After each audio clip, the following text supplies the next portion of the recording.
Hey everybody, Dr. LeGrand here. Welcome back, my Optimal Mind performers. And guess what? We're going to be talking about how the ADHD brain works, all the details about it, and then towards the end, we will answer your Q&A questions about anything about ADHD. So let's dive right into it, into the whiteboard as always. And here we go. So today we're going to be talking about how the ADHD brain works. And the first thing, really, when we talk about the ADHD brain, there's really 4 regions in part of the brain that really impact ADHD. There is the frontal cortex and the limbic system, the basal ganglia, and the reticular activating system, as well as also different neurotransmitters, which we'll talk about towards at the end. So let's go and dive in and talk about each one of these parts of the brain that really impact our ADHD. The very first one is the frontal cortex. So the frontal cortex, hence called frontal, so front of the brain, is right here, okay? And what happens when they have seen this in brain scans with people with ADHD is they see that the frontal cortex seems to be the most prominent area that tends to be definitely some issues, some deficiencies going on there, not as much activity going on there. And what happens is when there is not much activity going there, this is responsible for attention, executive function, and organization. All the things that we do struggle with ADHD is attention, a lot of executive functioning issues, and being organized. So you can see how that can be a problem for people with ADHD because their frontal cortex isn't quite up to its activity level when it comes to that. Now, the next area is the limbic system. So we have to dive a little bit more deeper inside the brain. And this area is the limbic system, which encompasses a lot of different things, the hypothalamus, the thalamus, and some other things. But really what they have found is this area is also, even Dr. Amen, when he does his SPECT scans, if you're not familiar with Dr. Amen, great guy when it comes to basically ADHD. I would look him up, and I've done a lot of his continuing education for medical doctors. But he does a lot of different SPECT scans, and they do find different people with ADHD. There's different parts of the brain, and definitely the limbic system and even the frontal cortex, like we talked about before, they find that there's lack of blood flow happening there. And this area is responsible for really regulating emotions and our attention. So people with ADHD tend to be a little bit more hypersensitive, having a hard time regulating their emotions, and of course, regulating their attention span and their focus. So you can see how this can definitely be a problem with people with ADHD. Now, the other thing here as well is the basal ganglia.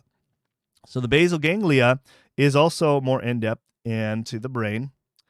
And this part has to deal with kind of the intercommunications within our brain for information and also communication. And so what can happen is sometimes people with ADHD, it can short circuit, and then we have problems with communication, regulating information, but also can have issues with inattention and impulsivity.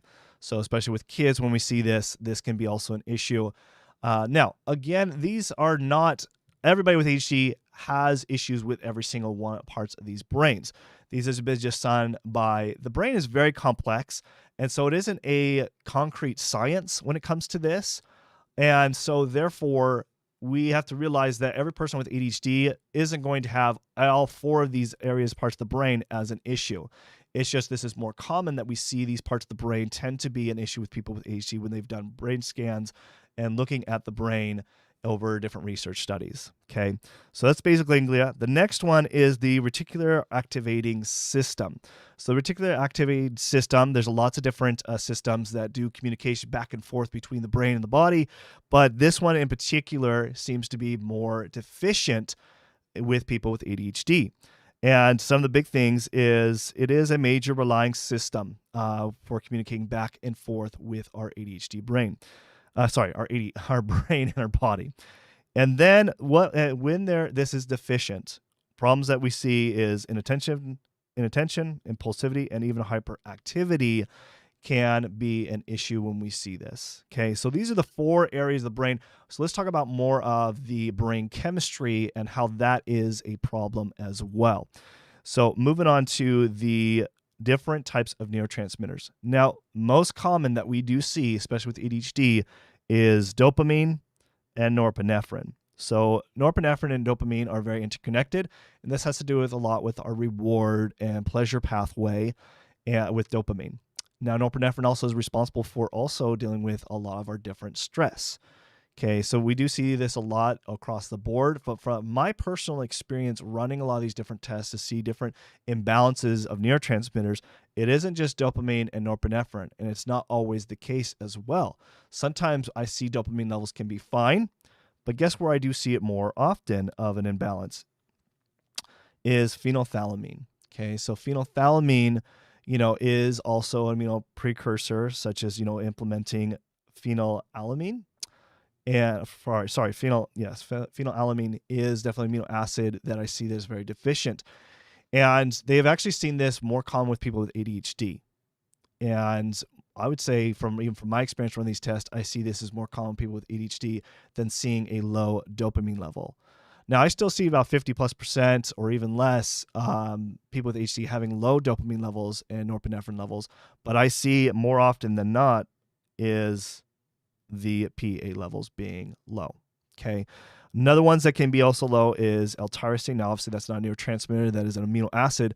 But what's important about both phenylalanine and also L-tyrosine is they both, guess what, help build dopamine. So let's say your dopamine levels are low and you have a hard time building those back up. Well, it's possible because tyrosine and phenylalanine levels are also low, and therefore that's something you should be addressing. But another one is epinephrine is definitely a neurotransmitter that I do see also tends to be low or high. So that's the thing, is just because it isn't across the board, not one person with ADHD is the same. It always goes back to individualized medicine, getting testing done to see, okay, where are the imbalances for you? Not just because, I got ADHD, so you have to assume you have low dopamine and norepinephrine levels. That is not always the case, and it's why we have to look at this, because everybody is unique and those can be out of balance. So those are really the big areas of understanding how the ADHD brain works. And this is something you understand. It isn't a concrete science. It's just not exactly direct when it comes to the ADHD brain. Now, of course, over the years, we've done research, and we've seen parts of the brain that there is some commonality between, people with ADHD. But again, it still goes back to the individual of what are imbalances for you specifically. And when we can actually identify that, you will have better treatment for you and having a laid out treatment plan for you versus just going over the standard. Like, okay, you have this, you have ADHD, so therefore typically do something like this, take this medication, but you should get really kind of granular for you specifically to see where the imbalances are. And so you might be, okay, what can I do specifically to really address my ADHD? Well, I have a free training in the description below, masterclass that really goes over my proprietary process of how I help people with ADHD, specifically if you're looking for natural ways of addressing ADHD and all the testing that I do in my whole process. So you could you could watch that free training. It's in the description below. You can check that out. Thank you guys for attending and watching this, and I will see you guys next time.